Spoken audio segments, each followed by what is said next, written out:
Council of Western Massachusetts.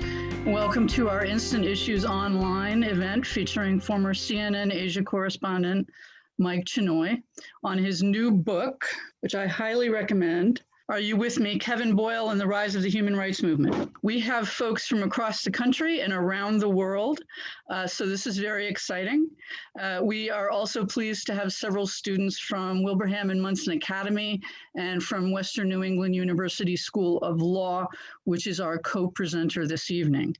In addition to WMA, I would like to thank our other Instant Issues sponsors, Glen Meadow and Sir Speedy. And as always, we are grateful to NAI Plotkin and 1350 Main Street LLC.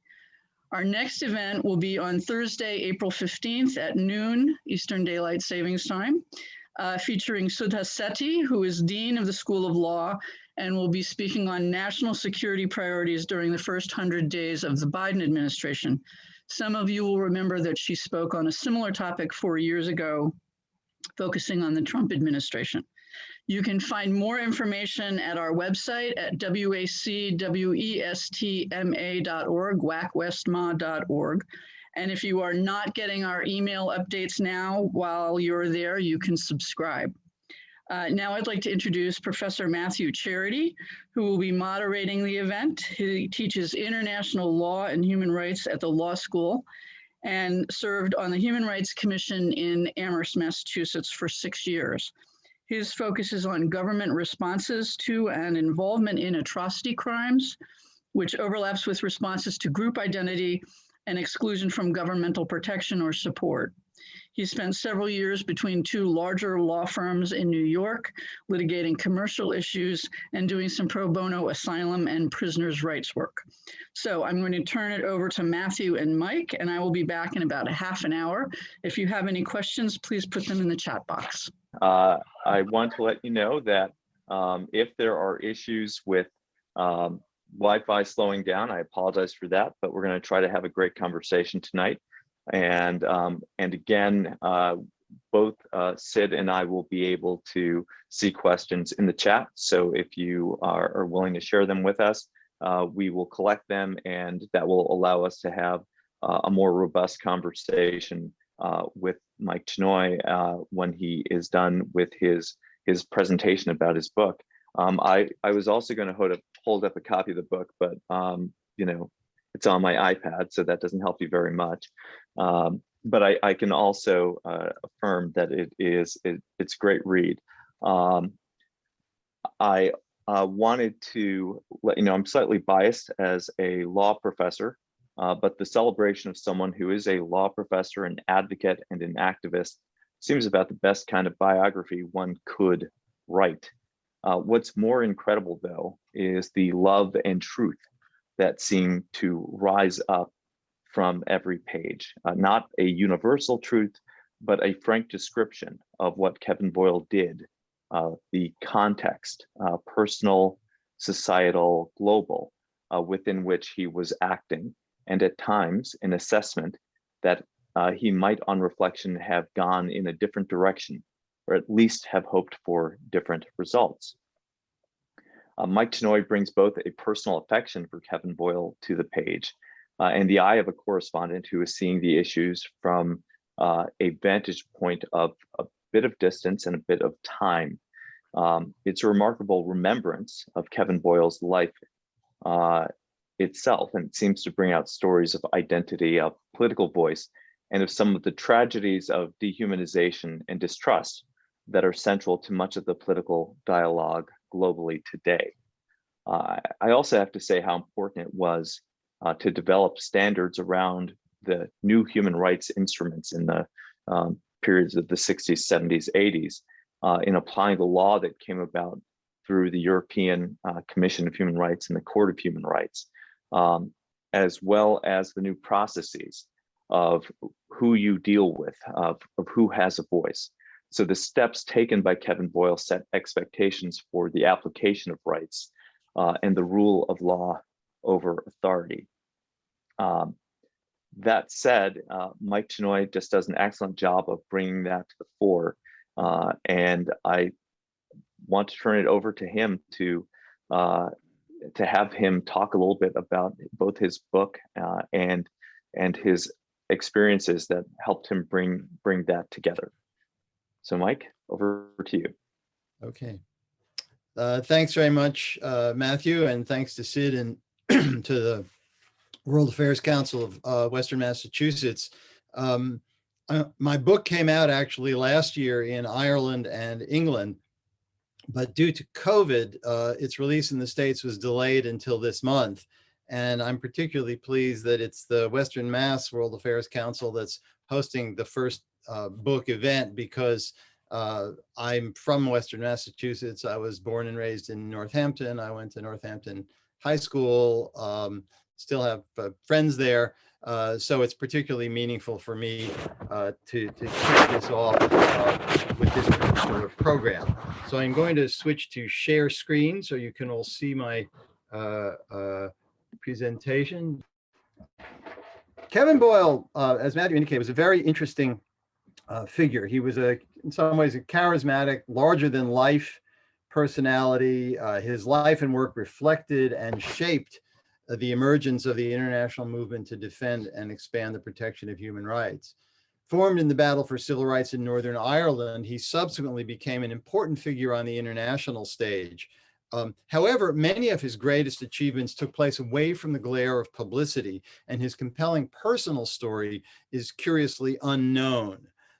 So I wrote Are You With Me, Kevin Boyle and the Rise of the Human Rights Movement, to explore his life and legacy and his continued relevance at a time when human rights are increasingly under threat around the world.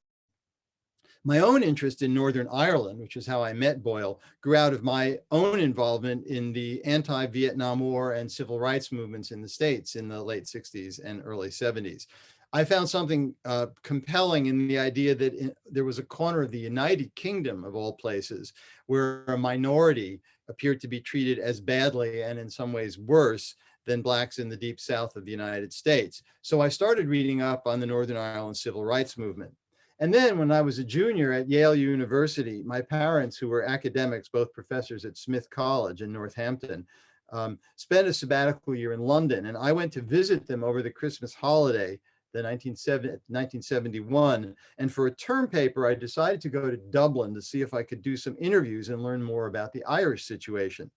So I arrived in Dublin and went to the offices of Sinn Féin, which was then, as is now, it was the political wing of the Irish Republican Army, although today it's disavowed the violent aspect of it. But I knocked on the door, I walked in, and I said, here I am, I want to learn about what's going on in Northern Ireland. And a very friendly guy said to me, and I'll do my best Irish accent imitation, he said, "Have a wee word with Joe in the back room." So he took me to another room and I opened the door, and there was Joe Cahill, who until fleeing to Dublin a few months before had been the commander of the Belfast Brigade of the IRA and was now considered the most wanted man in Northern Ireland, but who apparently had nothing better to do that afternoon than spend several hours explaining the whole saga of Northern Ireland from his point of view. It was a fascinating encounter, and when I went back to New Haven, I wrote an article about the meeting for the Yale Daily News, and it was in some ways my first journalistic scoop and my first introduction to the complexities of the Northern Ireland conflict. Then about 6 months later, at the end of the school year, I went back to visit my folks again, and my father, who was a sociologist, had been invited to give a lecture at the Queen's University of Belfast, and I went along with him because I was curious, and it was there that I first met Kevin Boyle and discovered by coincidence that he was about to be a visiting scholar at Yale University for the 1972-73 academic year. I convinced him to supervise me in an independent reading course on topics in Irish history. We met once a week for a full academic year. He gave me all sorts of readings and we had very interesting discussions, and we became friends, and he also became something of an intellectual mentor as I sought to understand events in Northern Ireland. After graduation, I started my journalistic career freelancing in Belfast in the mid-1970s, and I would often stay at Boyle's home near the campus of Queen's University. We remained in touch, and in the 1980s, when I moved to London as the fourth foreign correspondent hired by an upstart new television network called CNN, I continued to cover Northern Ireland. And I discovered by accident this photo online. This is a demonstration in Belfast in 1984. And I've circled here, if you can see the cursor, that guy with the black hair, now a bit gray, is me. This is my sound man, and this is my cameraman covering a protest. I should say, by the way, as an indication that the dangers of journalism, that the cameraman, Mick Dean, who was a very close friend of mine, was killed covering unrest in Egypt in 2011. But that just underscored to me the risks that people take to try to get the news. But in any case, after Kevin Boyle's death from lung cancer in 2010, his wife Joan told me of the archive of his papers at the University of Galway, National University of Ireland, Galway, and prompted me to embark on this project. It took nearly 4 years perusing thousands of documents and conducting over 100 interviews to construct a picture of a remarkable man and his time. My life has been involved within Northern Ireland and the Republic, and now on a much larger plane, on that simple assumption that each human being, whatever their set of beliefs, is entitled by virtue of being a human being to basic human rights. Kevin Boyle used to use the term the 3 A's to describe himself: activist, advocate, and academic. The battle for civil rights in Northern Ireland was where he first began to play all these roles. He was a young law lecturer at the Queen's University in Belfast when he helped to found the Northern Ireland Civil Rights Association. And he became arguably among the dozen most important figures in the Northern Ireland civil rights movement. A bit of background for those of you who may not be familiar with the complex history of Northern Ireland. When the rest of predominantly Catholic Ireland achieved independence from Britain in 1922, Protestants in the north, descendants of the largely Scottish settlers who colonized Ireland on Britain's behalf, created a statelet to ensure their continued domination. They called themselves Unionists, supporting Northern Ireland's continuing union with the rest of the UK. More militant Unionists were termed Loyalists. The Catholics, who generally identified themselves as Irish, became known as nationalists, and more militant nationalists were known as Republicans. Most Catholic/nationalists saw Northern Ireland as an illegitimate state and supported a united Ireland in which the North would become part of the Irish Republic. Each community saw itself as a victim, a beleaguered minority under siege from the other side. That's because each community was a minority. Catholics in Northern Ireland, where they made up about 1/3 of the population, and the Protestants on the island of Ireland. The Protestants ensured they maintained their position in Northern Ireland by systematically discriminating against Catholics in housing, jobs, political rights, and other areas. This included measures that banned Northern Catholics from even expressing an Irish sense of identity, for instance, by making it illegal to fly the Irish flag. The local police were turned into a tool for sustaining Protestant Unionist rule. The main police force, the Royal Ulster Constabulary, the RUC, was 90% Protestant. Then there was the Special Powers Act, passed in 1922. This allowed searches and arrests without warrant, internment without trial, and gave the government the power to ban meetings and publications, powers that did not exist anywhere else in the United Kingdom. In terms of employment, many large firms, indeed whole industries, were overwhelmingly Protestant. I assume most of you are familiar with or have seen the movie Titanic. I'm not sure how many of you know that the Titanic was actually built at the Harland and Wolff shipyards in Belfast. In fact, I'm something of a Titanic buff, so on some of my earliest visits, I made a point to go and look at the shipyards where it was built. The Harland and Wolff shipyards, which was notorious for not hiring Catholics. There were almost no Catholic workers there during its heyday. By the way, if COVID ever goes away and any of you have a chance to go to Northern Ireland, there is now a fantastic Titanic museum at this site. In any event, the Troubles began as a peaceful protest movement, demanding that the province's minority Catholic population be given the same political and civil rights enjoyed by the as well as other British. Kevin Boyle was a driving force behind numerous early demonstrations. And again, I'll use the cursor here. This is Boyle at one of the very first civil rights demonstration. He's the guy with the goatee. Next to him is a woman, some of you may have heard of her. Her name is Bernadette Devlin. She became one of the most well-known figures from that early period. And she worked closely with Boyle and features prominently in my book. These early protests were not designed to force Northern Ireland into a united Ireland, which had long been the goal of the IRA and more militant Irish Republicans. Instead, the movement was inspired in large part by the civil rights movement in the United States and by the spirit of protest that was sweeping the Western world during the 1960s. I think one of the problems was that there are in the absence of a Bill of Rights or some other statement of rights, the courts really, unlike the United States civil rights campaign, were not used at all. And so it was predictable, I think, that demonstration became part of the claim for justice. As indeed demonstrations arose, as you know, in the United States, in the great civil rights movement and marches in the southern United States led by Martin Luther King. But the opposition to the civil rights movement was intense, especially among hardline Protestants like the Reverend Ian Paisley, a fundamentalist preacher who saw the civil rights movement as a Catholic IRA plot to take Northern Ireland out of the United Kingdom into a Catholic-dominated United Ireland. At many early civil rights demonstrations, Paisley and his extreme Protestant supporters organized counter demonstrations. They will not be able to jackboot the Protestants any longer into town. Sensitive to the opposition of Paisley and other militant Protestants, Northern Ireland's unionist-dominated government met the largely peaceful protests with repression. Boyle remained in the forefront of these confrontations. The local committee, on your behalf, made a decision. That decision was that they would not accept any rework on this march.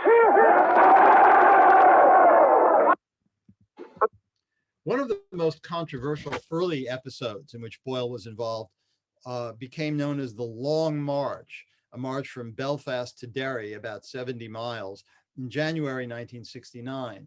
It was inspired by Martin Luther King's famous march from Selma to Montgomery, Alabama in 1965, a turning point in the US civil rights movement.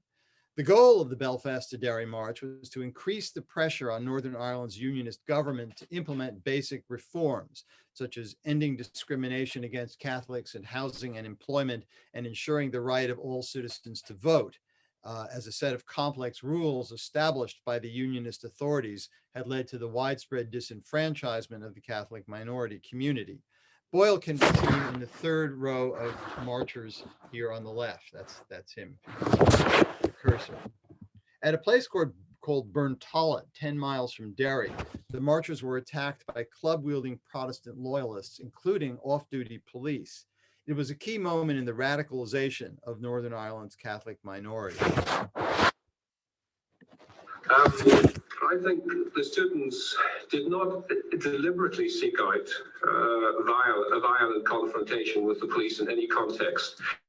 In the case of the Derry March, which I must come to, because I think looking back, and maybe many people listening who would specifically blame me and others for what has developed, which I think is wrong, but it's understandable perhaps. But looking at that march, which I think was a bit of a watershed, the majority who went on that march, I do not believe, honestly anticipated what would happen. With the benefit of hindsight, Boyle came to feel that staging the march was a mistake because it unleashed passions between the two communities that were just below the surface in Northern Ireland then, and this became an important factor in Northern Ireland's descent into violence. But yes, I do regret that demonstration because it brought out on the surface realities that perhaps we were not aware of. I think each generation, perhaps one exaggerates how much people knew. I certainly didn't know or had a feeling for the depths of antagonism that existed and the sense of territory that existed in Northern Ireland. And I think that was true for quite a percentage of the young people on that parade. Yes, it may be that it was irresponsible in retrospect, but the motives at that time were not confrontationist at all. But as Boyle noted, the communal antagonism that the march inadvertently triggered ran very deep, even though most of the youthful protesters had no intention of stirring up such passions, and many were naively unaware of the intensity of sectarian hatred. After riots in Belfast and Derry, in which Catholics fought the police, and then Protestants fought with Catholics, and in Belfast burned Catholics out of their homes in mixed neighborhoods, the British Army was deployed to restore order and keep the communities apart. Ironically, in view of what was to happen, the Catholics initially welcomed the British troops as knights in shining armor. Locals gave them pots of tea and sandwiches and saw them as protectors from Protestant mobs. But in the absence of meaningful broader reforms, the British troops were still ultimately there to maintain the existing system. It was, as a Unionist prime minister once described it, a Protestant parliament for a Protestant state. And it was not long before Catholic opinion would turn against them. This led to the emergence of the Provisional Irish Republican Army. Dormant for years, the Provisional IRA was revived first as a defense force for beleaguered Catholic areas under attack by Protestant mobs, but quickly switched to a campaign of violent terrorism against British soldiers and against some Protestants, who were the primary targets, with the goal of Ireland. The violence got worse, with constant riots, bombings, and shootings. In August 1971, the Northern Ireland government introduced a policy of internment without trial.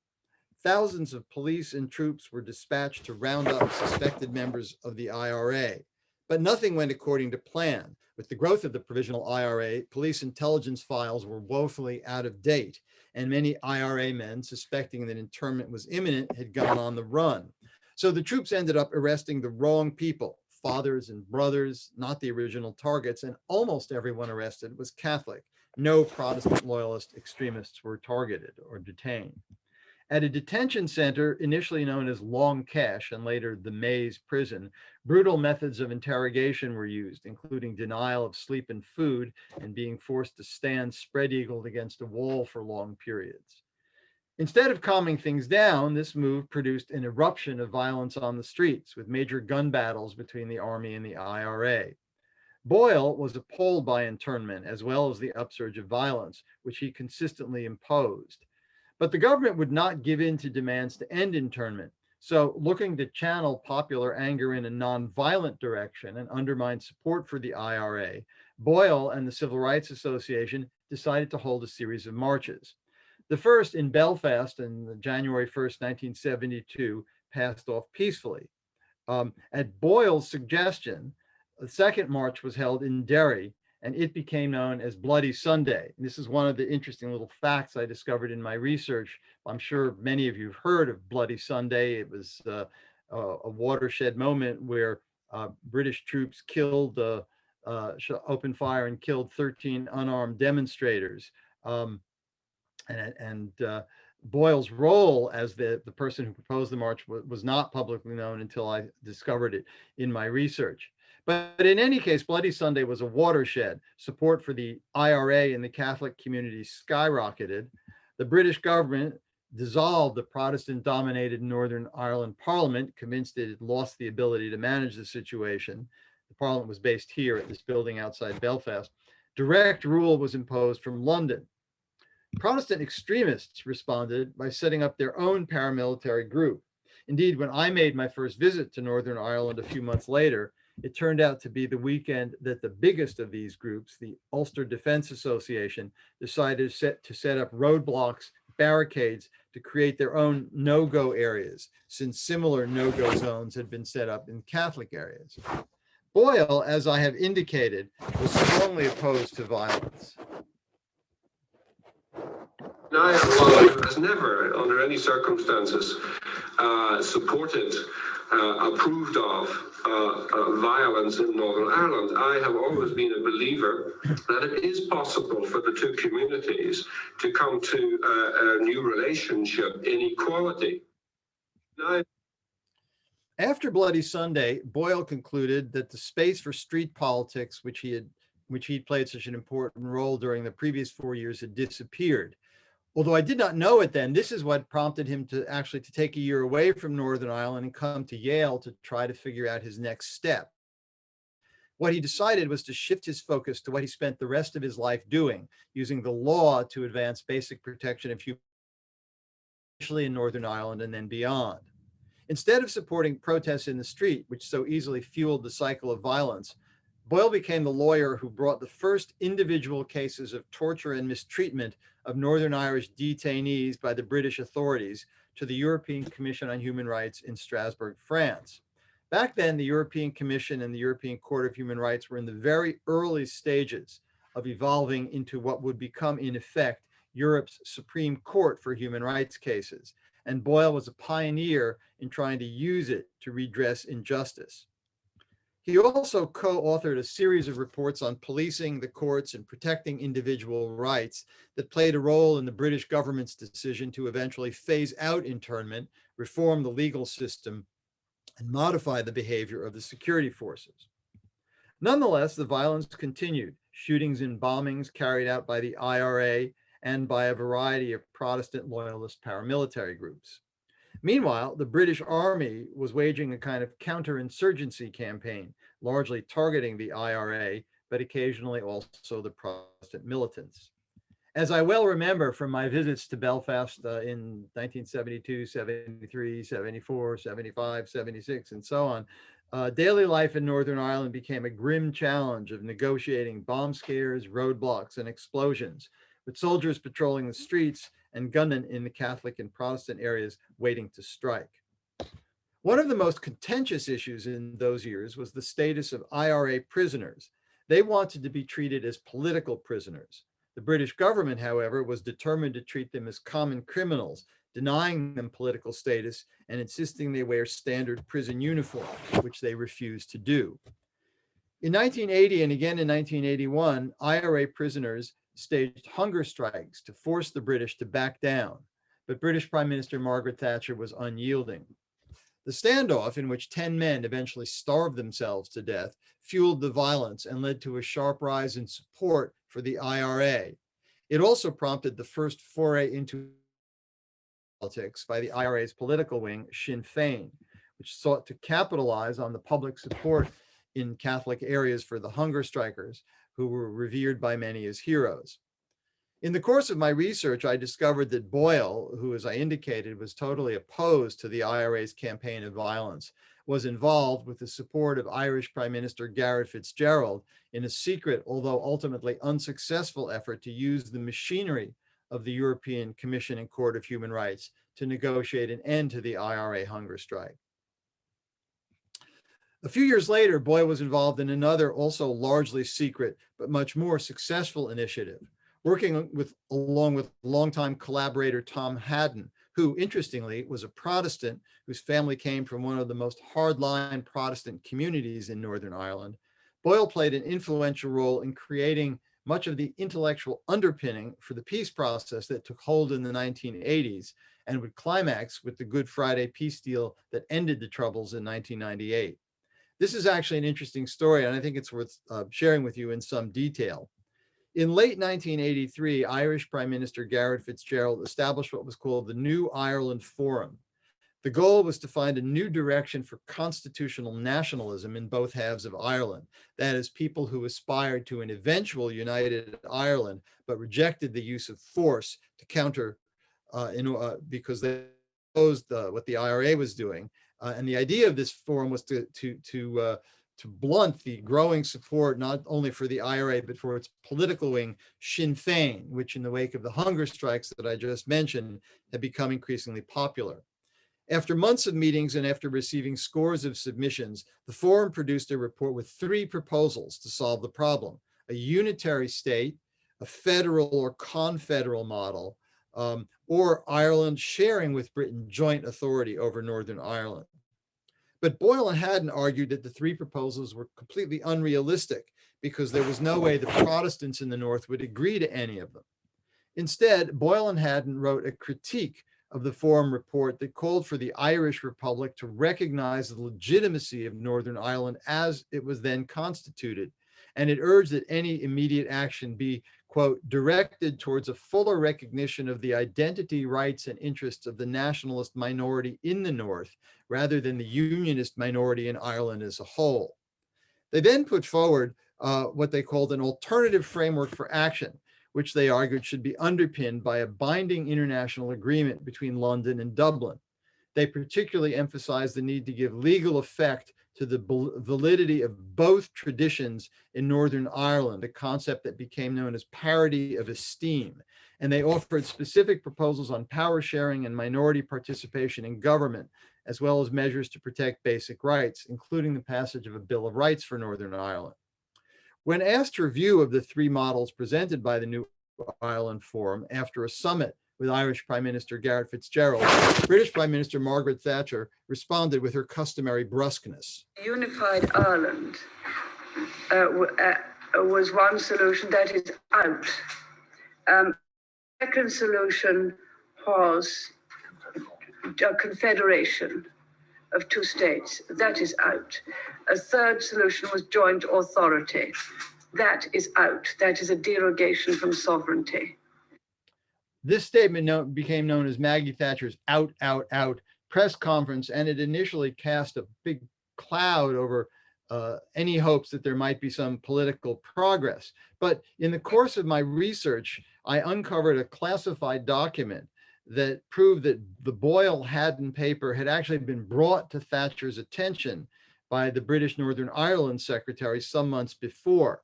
And after the summit, Irish Prime Minister FitzGerald privately told Boyle that at one point Thatcher had taken a copy of this paper, plonked it down on the table, and said to him something like, "On this, we can do business."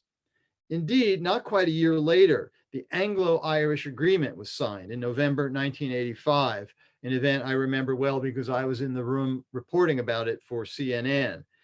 And the central concept of this agreement was the idea that Boyle and Haddon had long sought to establish as the guiding principle of any solution, the formal recognition of Northern Ireland's majority unionists to remain in the United Kingdom as long as they wished, while acknowledging the right of Northern nationalists to express their Irish identity.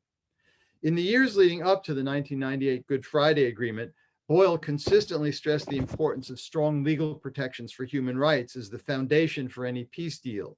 He urged the adoption of a Bill of Rights for Northern Ireland based on the European Convention on Human Rights and called for such protections to be built into a new agreement. Meanwhile, even though the violence in Northern Ireland went on into the 1990s, it became clear that the IRA would not be able to bomb Northern Ireland into United Ireland. And as the space for legitimately pushing nationalist aspirations within Northern Ireland in a peaceful way widened, something Boyle had consistently urged the British authorities to accept, the IRA called off its campaign, and soon after the loyalist Protestant paramilitary groups soon followed. In 1998, the Good Friday deal was signed, bringing the Troubles effectively to an end.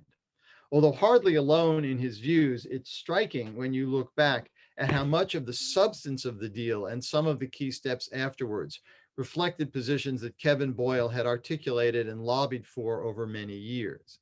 These included the principle of consent, recognizing the legitimacy of both the unionist and nationalist traditions, drafting a Bill of Rights, the Irish Republic abandoning its constitutional claim to Northern Ireland, and reforming the Northern Ireland Police.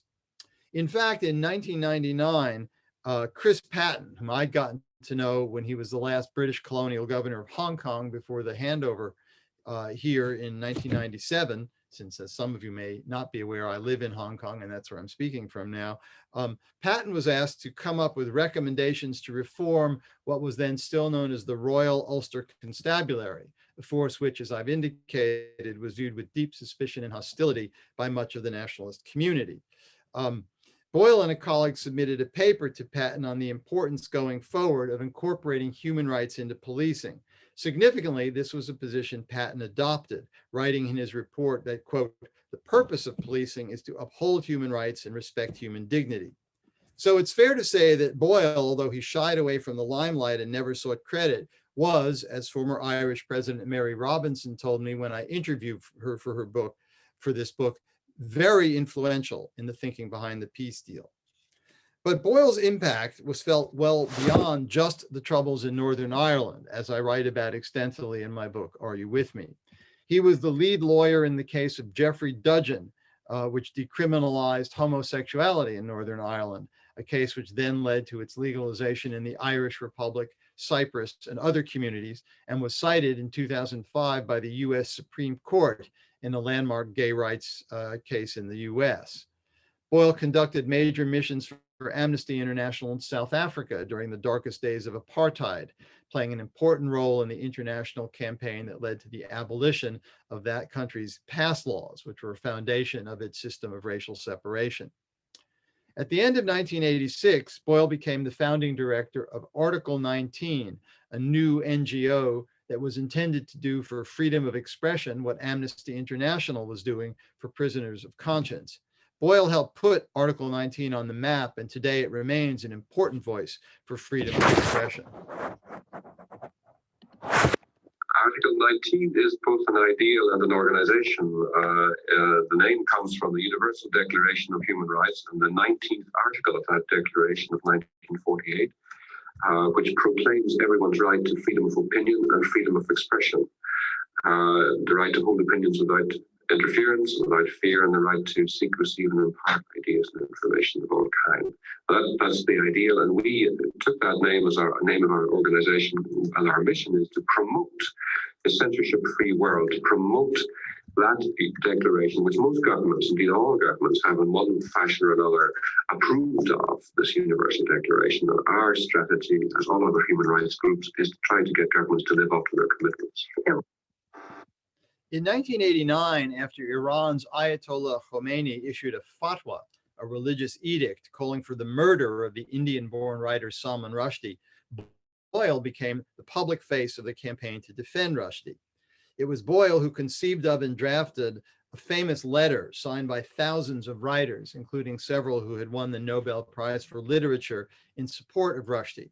In a climate of unprecedented fear for writers, publishers, and booksellers, Rushdie's Japanese translator was murdered. His, I think, an editor was murdered in Italy, and another person associated with the book was attacked and injured elsewhere in Europe. It was an act of immense personal courage. During the 1980s and 90s, Boyle also fought and won numerous important cases before the European Court of Human Rights in Strasbourg. Some were influential in expanding international legal protections for freedom of the press. This included the Djursild case, where Boyle defended a Danish TV reporter, Jens Olaf Djursild, who had done a broadcast about neo-Nazi skinhead gangs, only to be convicted by Danish courts of disseminating racism merely for airing what the skinheads said when he interviewed them. This is Djursild in his studio, and this is how Boyle began his work before the judges at Strasbourg. Mr. Djursild, the applicant, is a television journalist. And he's ended up with a criminal record as a result of his work as a professional journalist. He does not believe he deserves the opprobrium of having been convicted of aiding and abetting the dissemination of racism. His intention was not to disseminate racist ideology, but rather to counter it through exposure. In its ruling on the Djursild case, which Boyle won, the European Court established a key principle that it's not for any court or government to decide what material journalists should or should not include in their reports.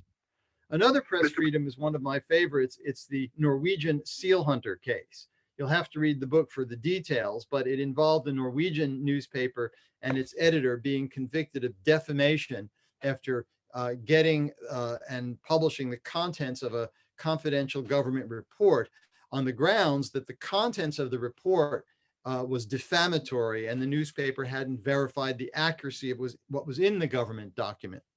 In another victory for Boyle, the court established an important legal principle to defend freedom of the press, which is that the press is entitled to cover the contents of official reports without having the obligation to independently verify what's in the report.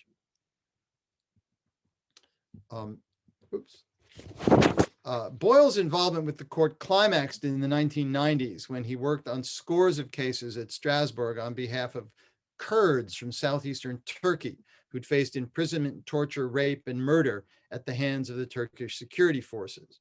In the face of intense intimidation from the Turkish government and military, Boyle and his colleagues fought and won most of these cases, which created new safeguards in international law for victims of state-sanctioned violence.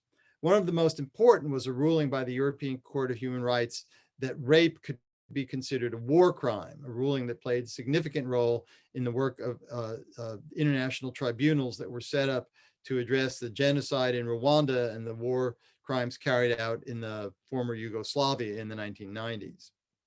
In the early 2000s, Boyle served as chief advisor to former Irish President Mary Robinson during her time as UN High Commissioner for Human Rights. This put him at the center of the intense debates about how to fight terrorism while protecting human rights following the Al-Qaeda attacks of September 11, 2001. Boyle and Robinson argued that the attack should be characterized as a crime against humanity, and that as crimes, they argued that states should use the law to go after terrorists and their networks. This put them at odds with the Bush administration's concept of an unending war on terror. Boyle argued that the notion of a war on terror was a war on an abstraction, and it increased the possibility of human rights abuses and had the potential to undermine the broad international support the US enjoyed in the immediate aftermath of 9/11. And that is exactly what happened. It's just one example of Boyle's uncanny ability to identify issues and trends earlier than many others, which is why so many of the people I interviewed for my book described him as a visionary. There are numerous examples. In the late 1980s, for instance, after the nuclear disaster at the Chernobyl plant in the Soviet Union, and with the growth of HIV/AIDS, Boyle wrote about the crucial link between freedom of expression and public health. Freedom of information, he wrote, is not a luxury, but may literally be a matter of life and death. The validity of that observation has been underscored by the questions that have been raised about the transparency or lack thereof of some governments around the world in response to the spread of COVID. In his final years, Boyle identified a series of worrying new challenges. In 2008, for example, he talked about how technology was threatening the right to privacy in a way that could jeopardize human rights. That same year, he also warned that the way huge companies were accumulating information could also threaten personal freedom. This was years before concern over the political manipulation of Facebook, Twitter, and social media became a burning international issue. He was indeed ahead of his time. Throughout these years, though, his greatest love remained teaching at Queen's University, Belfast, at the University of Galway, and then for the last 20 years of his life at the University of Essex. He was instrumental in making human rights central to legal education and in creating and developing human rights centers, first at Galway and then at Essex. Indeed, beyond his impact on the peace process in Northern Ireland and on international law, another, and perhaps his most important legacy, is his role as an inspiration, guide, and mentor to multiple generations of activists who are today carrying on the fight for human rights to which he devoted his life. So let me stop there.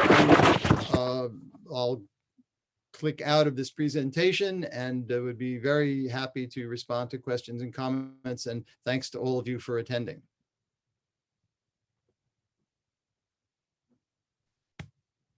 This is really great, and thank you for the presentation. I know it only scratches the surface a bit of what you write about. And again, so much of what you write is really personal. Both the expression of his identity as he's growing up, and you get a sense of him in the schoolroom, even from his family members. You know, his nickname of Big Head, and how that transforms into his friends calling him the King. There's a lot of interesting touches there. How much did your friendship with Kevin Boyle over the years influence your access to his family, his friends, his colleagues? And what effect does that have on how you frame your descriptions of his life and of his goals in your book? As I indicated, I knew Boyle for almost 40 years and considered him a good friend. And his family were very eager and willing to cooperate with me, and so were most of his friends and colleagues and associates. And one of the interesting things about Boyle is that even though he was involved in a great many highly contentious issues in Northern Ireland and beyond, he was able to deal with those issues without making a lot of enemies. And it was fascinating to me that he was able to separate the issues that he was working on from the personalities involved. And so I'll give you an interesting example. The Jeffrey Dudgeon case, which led to the decriminalization of homosexuality in Northern Ireland, there was a quite dramatic confrontation at the European Commission of Human Rights, and I was able to dig up in the archive of Boyle's papers the transcript of that. And the lead British lawyer was a guy named Nicholas Bratza, who argued that the ban should be allowed to stay in place. Bratza later became a friend of Boyle's and eventually became the head of the European Court of Human Rights. And I was very happy to speak with me. And that's just one instance across the political spectrum. I would say one other thing. Boyle was an exceptionally unassuming kind of person. He was the opposite of a self-promoter. And while he was very interested in talking about issues and listening to what other people were doing, he very rarely liked to talk about himself. And so there are lots of things that he did that he simply did and got on with. And even though I thought I knew him quite well, I discovered in going through this archive that there was an enormous range of stuff that he was involved in that he never talked about. He wasn't interested in saying, I was the one who did this, or I was the one who achieved that. And yet over and over and over in Northern Ireland and elsewhere, he ends up being kind of at the center of the action, but he never went around and boasted about it to anyone. So it was kind of a revelation to me. I mean, I knew he was an interesting and important, influential figure, but I had no idea how important and how influential in so many areas he had been, because he simply wasn't interested in boasting about it. He was much more interested in the substance. So uncovering that was a fascinating experience. And you also just say one other thing, you mentioned this kind of the personal touches. This is my fourth book I'd written. I've written one book on my experiences as a journalist covering China and two books about North Korea. But this is the first time I've ever written a biography. And it's a very different kind of challenge for the writer, because you can't simply list, then he did this, then he did that, then he did this. You've got to really get inside somebody's head and heart. And one of the things that made it possible was the help of his family. And the other was that even though Boyle was a very modest and unassuming guy, he was also somebody who never threw anything out.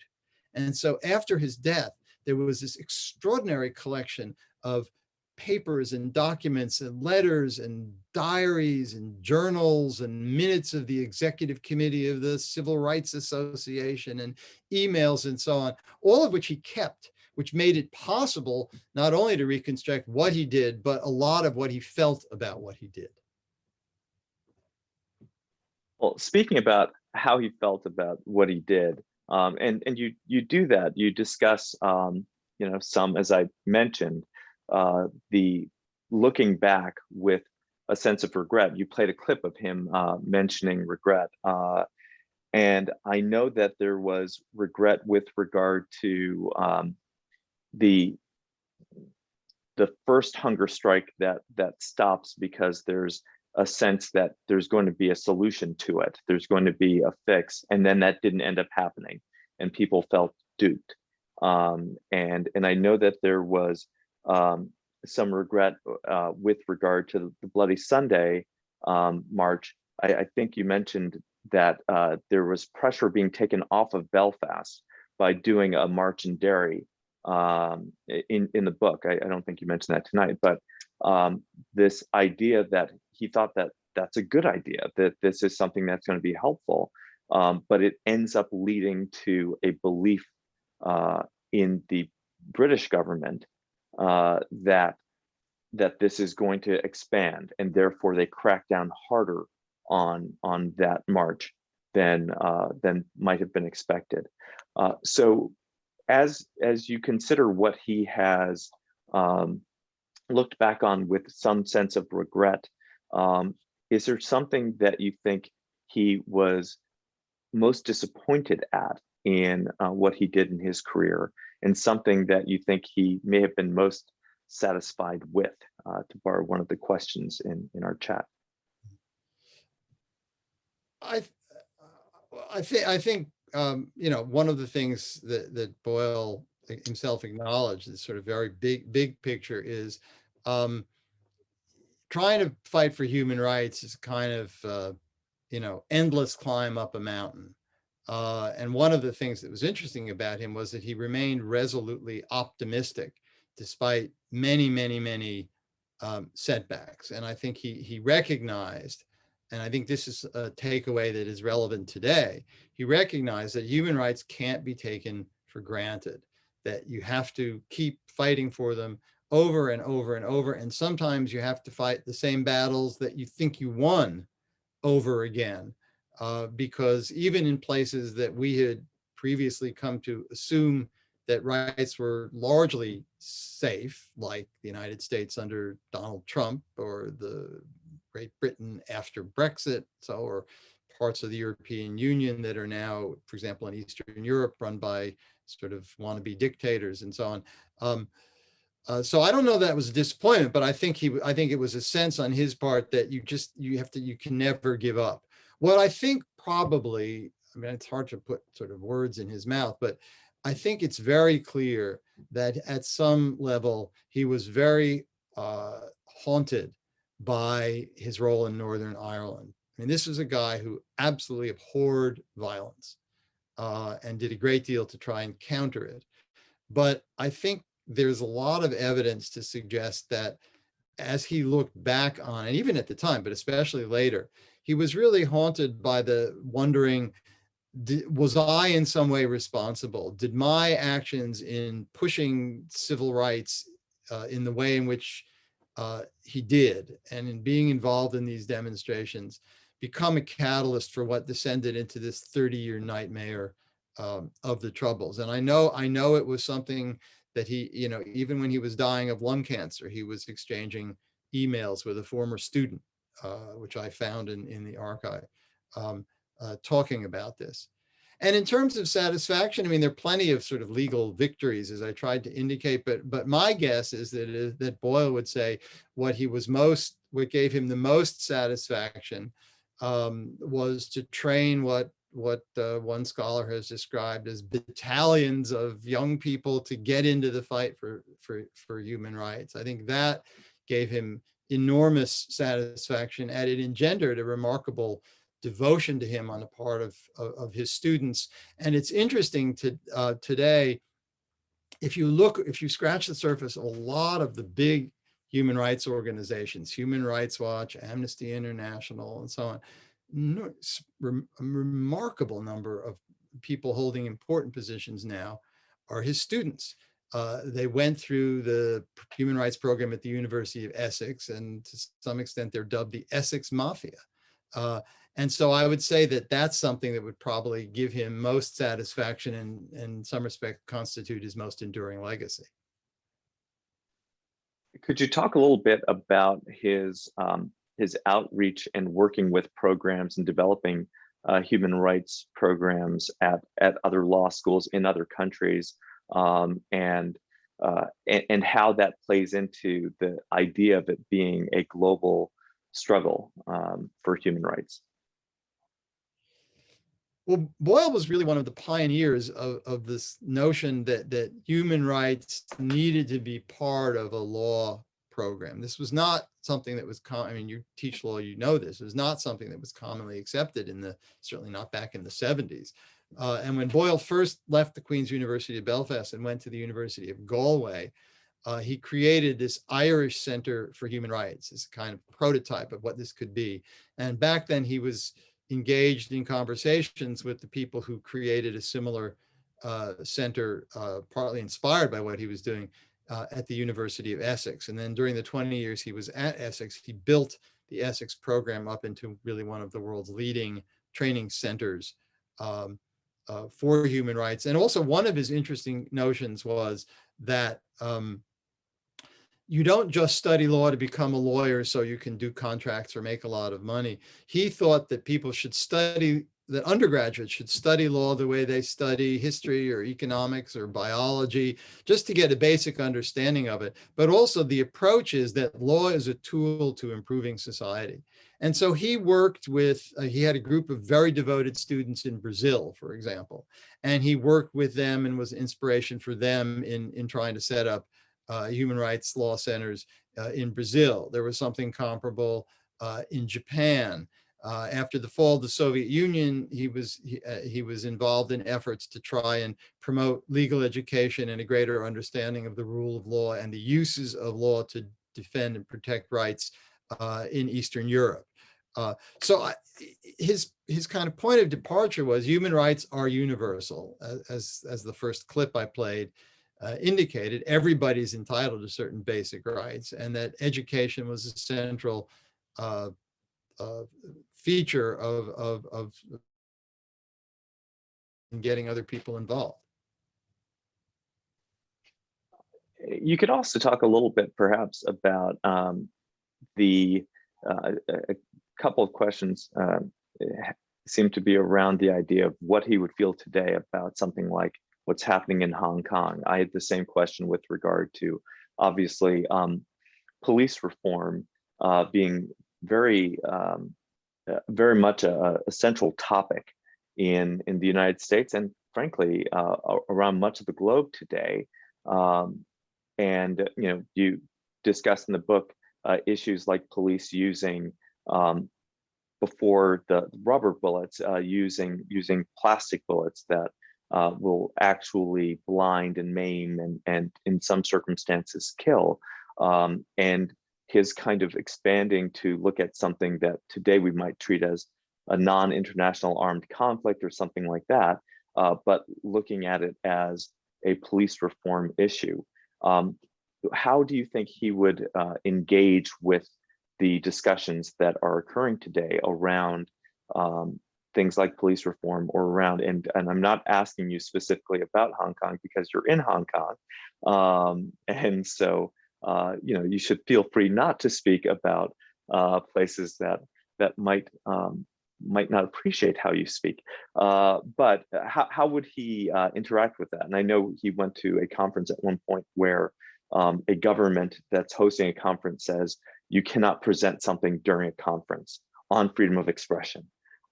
So could you speak a little bit about where his thinking would put us today and how he might respond to some of the issues that we're looking at today? It's an interesting question. As you know, in Hong Kong, there is a national security law that severely circumscribes what one can say. What I think, one thing that Boyle consistently tried to do was to get governments to uphold international agreements and covenants which they had signed.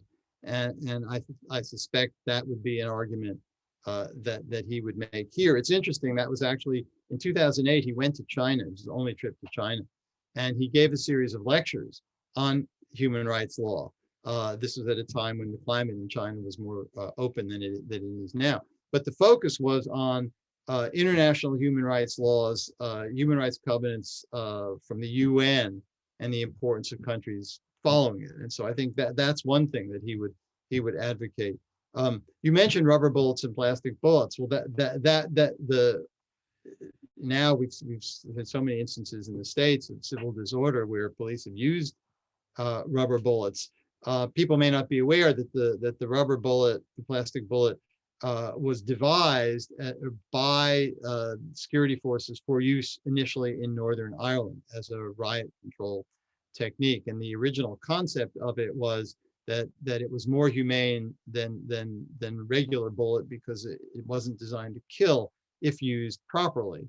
But to proper uses, you're 300 yards away and you fire it at the ground and it comes along and hits people in the shins and gets them to disperse. But what happened in Northern Ireland, what's happened in many other places, is that it's been used in a very different way. The photo I showed you of me and my crew in Belfast, a few minutes after it was taken, a policeman fired a rubber bullet at point blank range at a guy about 8 feet away from me, hit him in the chest, and he died. You know, that's a real issue, and I think Boyle would see restraint, better training as a very important component of that. More broadly on policing, it's interesting if you look at the submission that he and a colleague made to former Hong Kong Governor Chris Patten on police reform in Northern Ireland. The central argument was that police need to see protecting human rights as a central feature of what they do. That's what they're there for, to protect people's rights. And that has to be kind of embedded in the ethos of how people approach policing. So I suspect it's hard, you know, he's long gone and it's not for me to really put words in his mouth, but I suspect that the militarization of the police in the United States and the clear fact that a lot of police forces don't take protecting human rights as their point of departure is something he would be making very strong arguments that it needs to be viewed differently.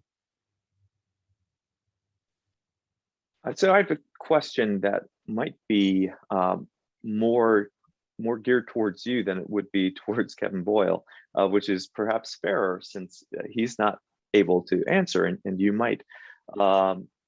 But it has to do with a case such as one where you're defending the dissemination of or the restatement of a hateful statement, a hateful something that would violate hate speech under the International Covenant on Civil and Political Rights, but you're restating it as a reporter, and they're in order to challenge it, right? Which is the kind of Article 19 position on that.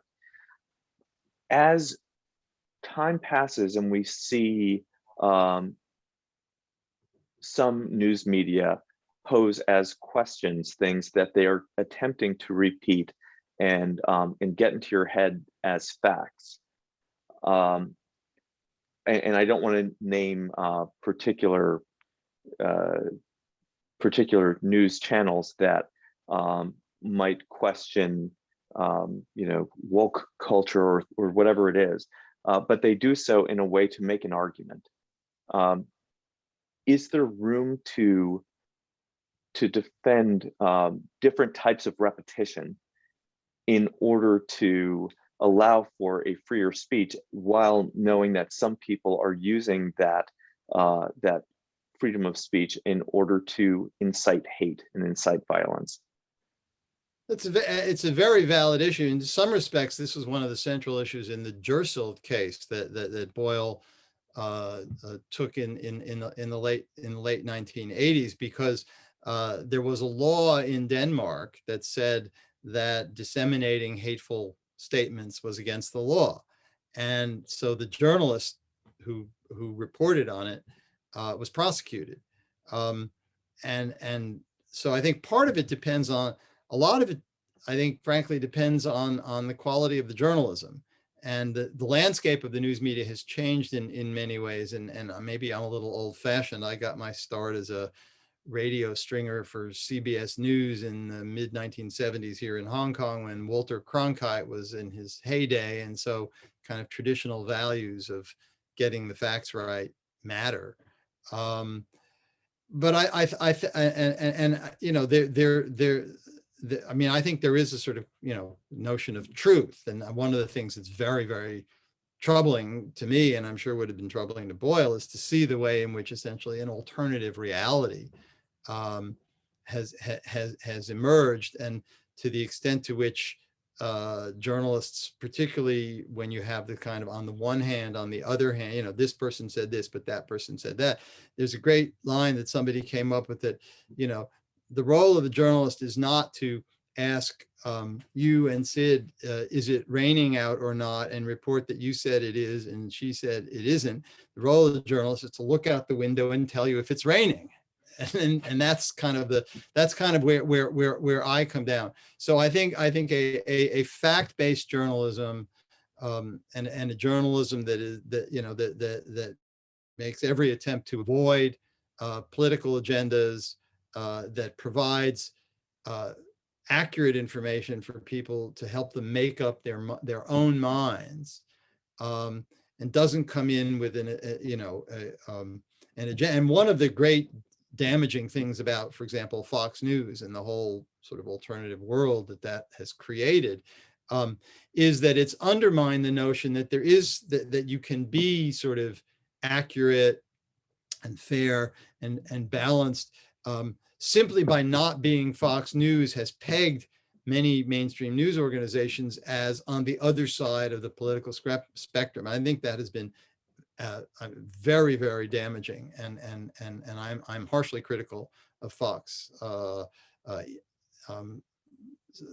I think there's a lot of responsibility on journalists. There's also, I think, it's important for people who are engaged in these issues to become more critical consumers of news. In other words, to try to understand more what goes into a story. I did a whole documentary series at the University of Southern California's U.S.-China Institute, where I'm still associated as a non-resident senior fellow, on the history of American journalists in China from 1945 to the present day.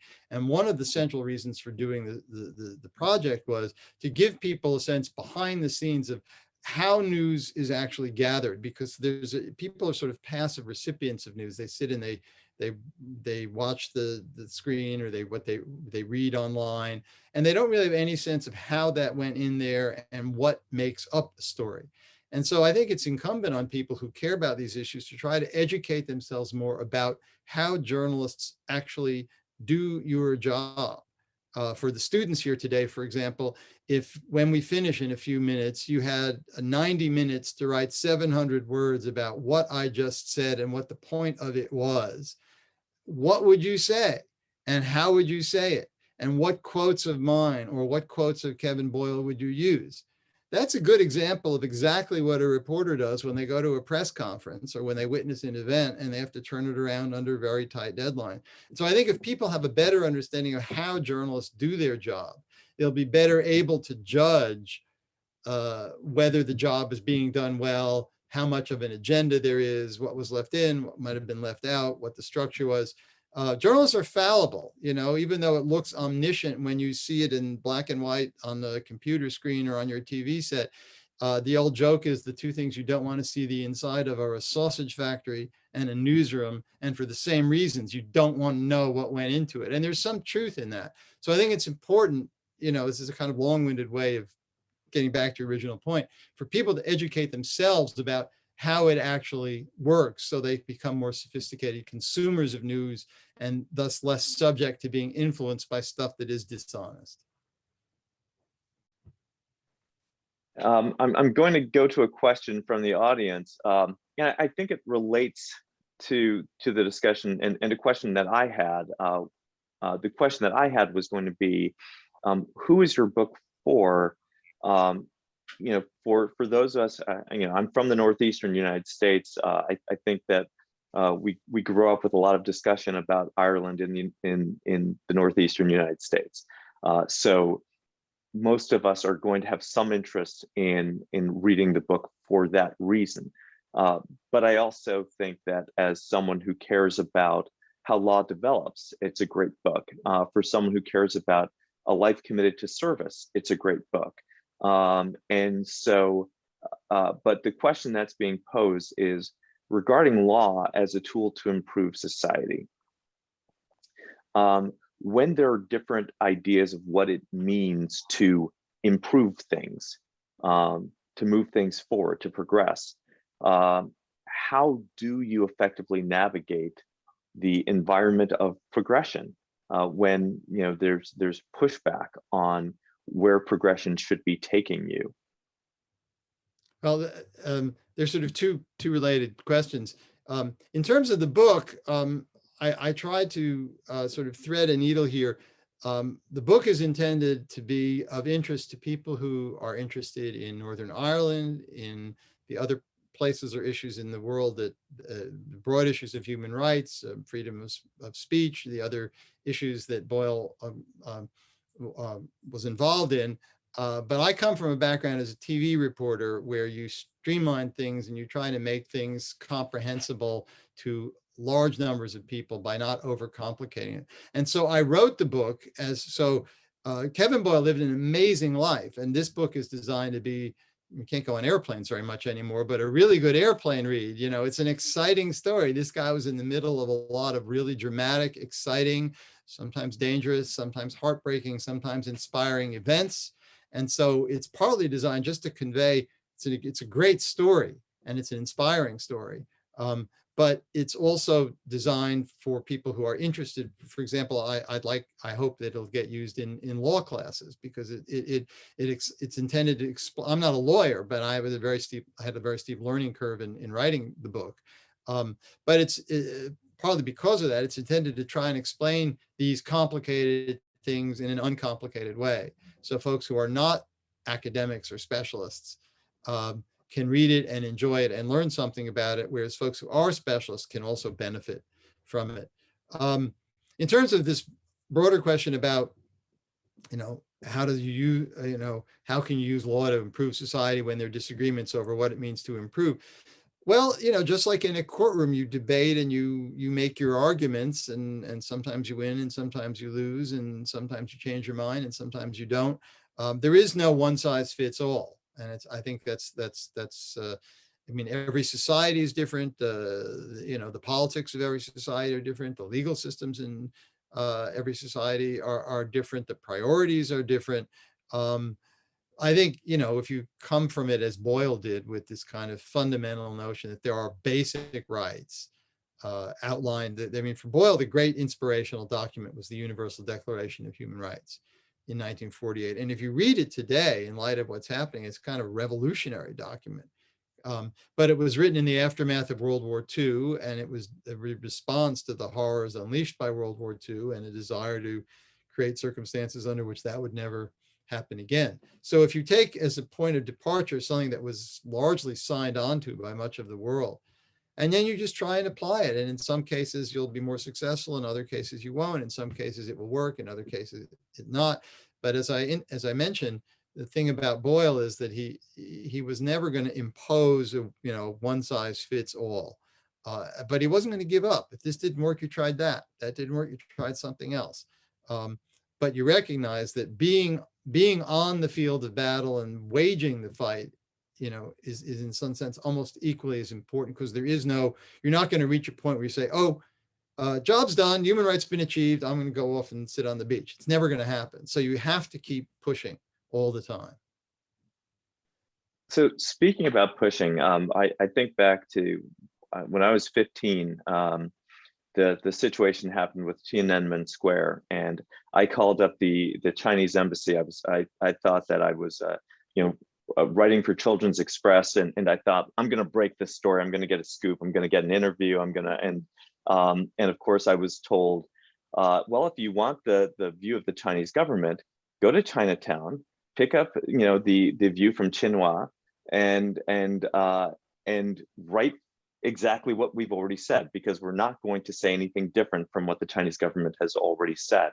And I find it somewhat remarkable that your kind of questioning about, like, I'd like to know more about what's happening in Northern Ireland, leads to the go talk to Joe, and leads to the kind of conversations, and leads to friendships and a lifelong understanding of a situation and passion about a particular situation.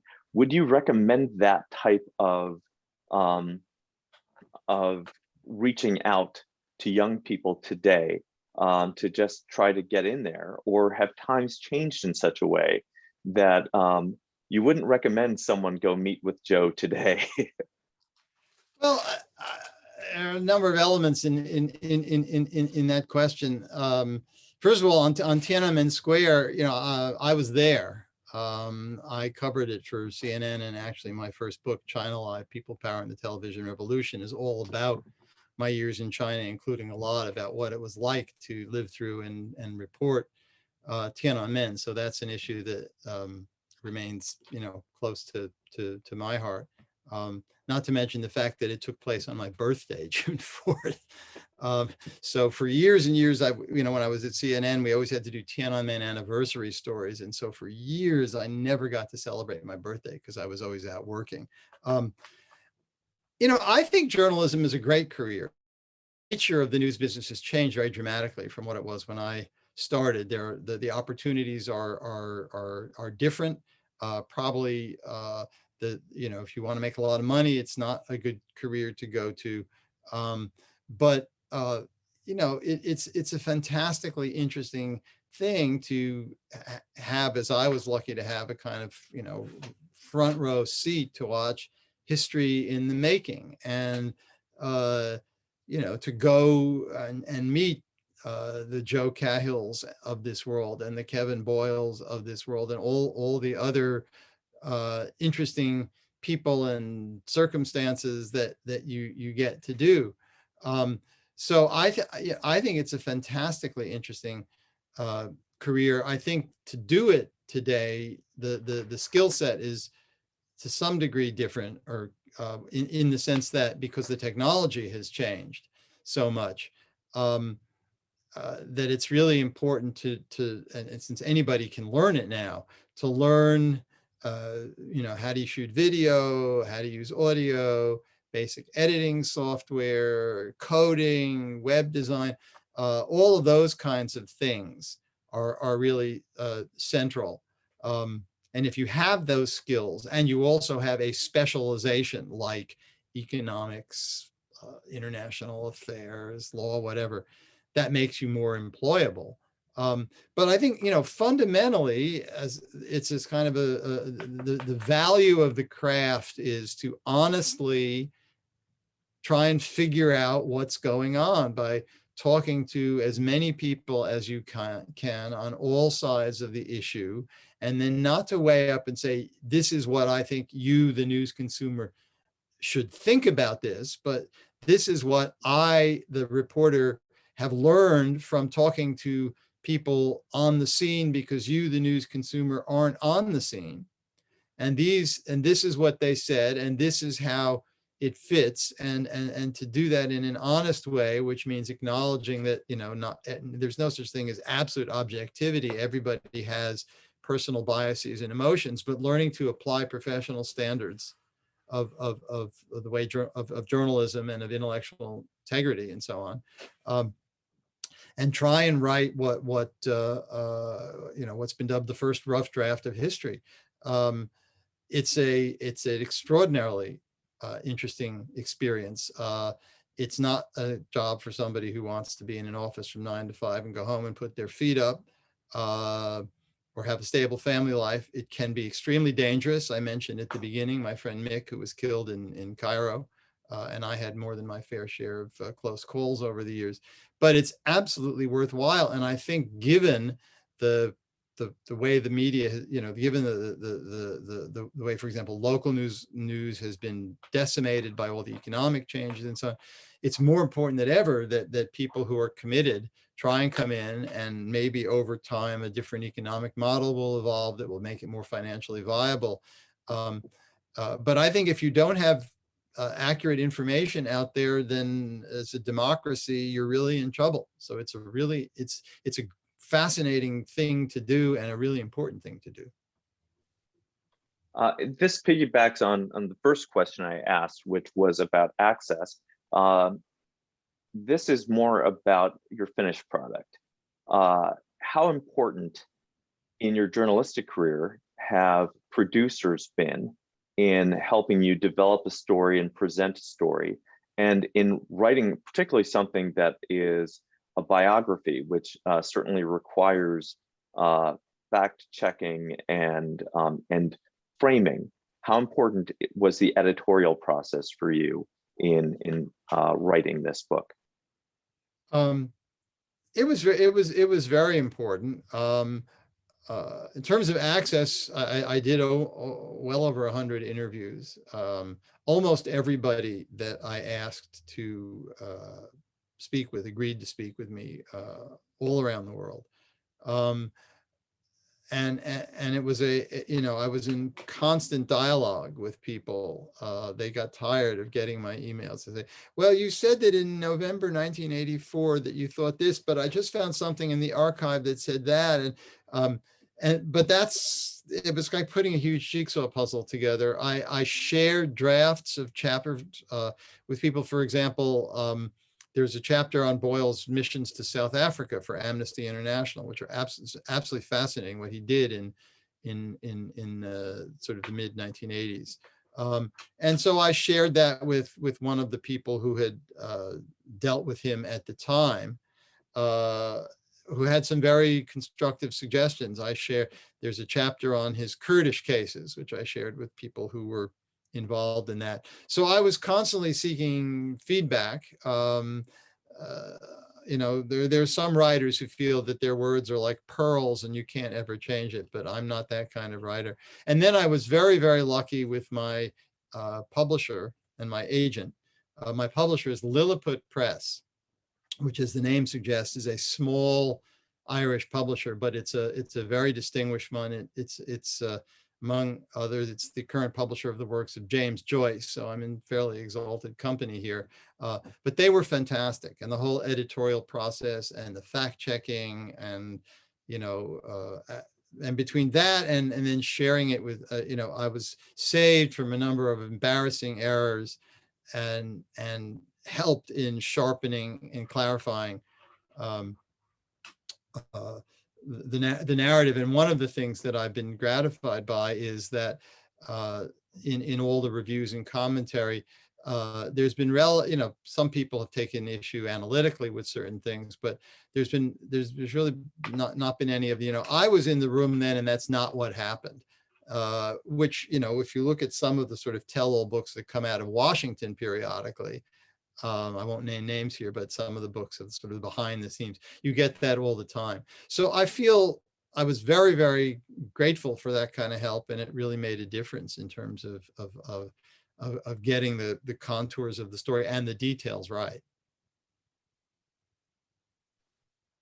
And do you think that is something people can look forward to? You mentioned one of the good things about people being able to break into something like journalism is their I know a number of people who were told as reporters, you can just take out your phone these days, which to me shows a great deal of disrespect to the people who are professional photographers who are trying to capture a moment in a particular way.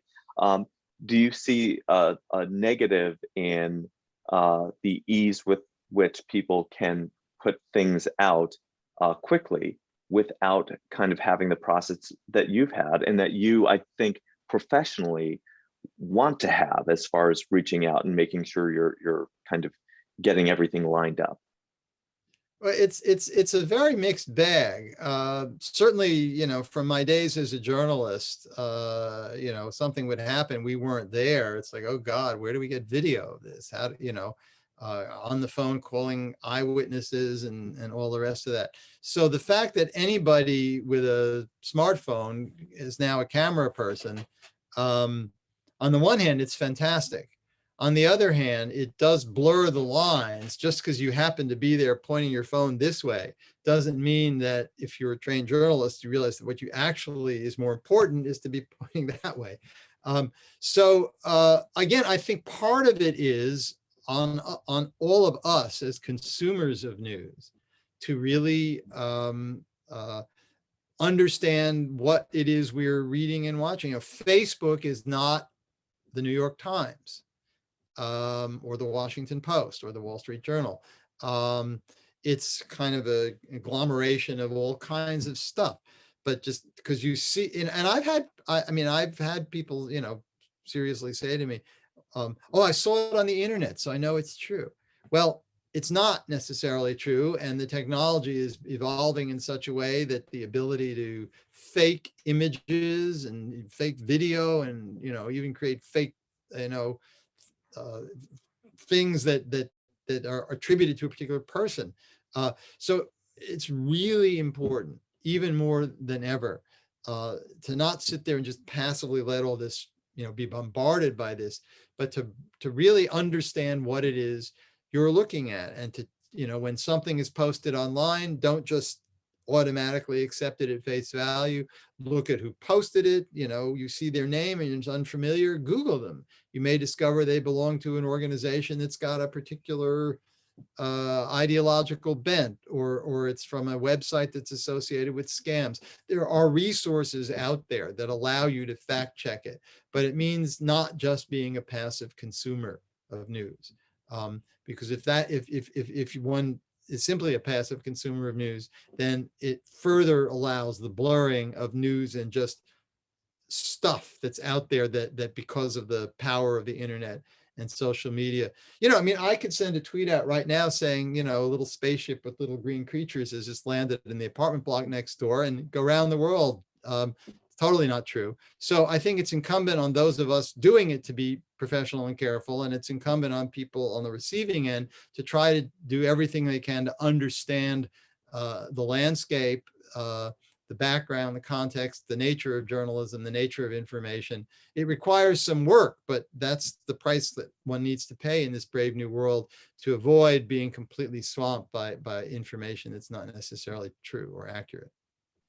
Well, we had one more question that, and I know that we need to wrap up, but we had one question which was just on, is there an issue between the entertainment value of journalism or of where people get their news? I know a lot of people get their news now from The Daily Show and Stephen Colbert, as much as they get it from Wolf Blitzer. So, is that part of the issue of trying to figure out what is news and what is a reliable source? It's a problem. Unfortunately, the nature of particularly the broadcast news business is that all the networks are part of bigger conglomerates that are interested in ratings and profits. There's a star system at work. One of the things when I first joined CNN, as I said, I was the 4th foreign correspondent to join CNN. And back then the mantra at CNN was, we don't have any stars. The news is the star.